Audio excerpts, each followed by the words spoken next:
Pinangalanan na ng PNP ang dalawang suspect sa pagsabog sa gym ng Mindanao State University sa Marawi nitong linggo. Mga miyembro umano sila ng teroristang grupong Dawla Islamiyah Maute at may mga warrant of arrest para sa iba't ibang kaso. May report si Mav Gonzales. Kuha ito sa labas ng gymnasium ng Mindanao State University Marawi Campus pasado alas 7 ng umaga nitong linggo. Isang lalaking nakaputing long sleeves ang naglalakad. Sinundan siya ng lalaking naka-black hoodie at face mask at nagsi-cellphone habang naglalakad.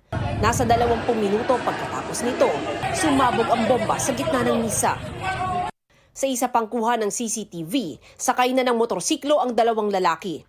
Ayon sa PNP, miyembro ng teroristang grupo na Dawla Islamiyah Maute ang dalawang lalaki na kinilalang sina Kadapi Mimbesa alias Engineer, isang eksperto sa improvised explosive devices, at Arsani Membisa alias Katab, Hatab at Lapitos. Itinuturing na silang sospek sa pagsabog. Bago po nangyari yung pagsabog ay nakita po sila itong dalawa nating POIs na papalabas ng MSU at yung isang POI po natin ay it appears na tumawag po siya, ganamit yung cellphone niya that might have triggered po itong pagsabog. May mga warrant of arrest sila para sa iba't ibang kaso. Si alias Katab, wanted sa kasong murder. Base sa mga biktima na nakatabi ni alias Engineer, nakilala nila ang suspect dahil naging estudyante umano ito sa MSU at kakagraduate lang.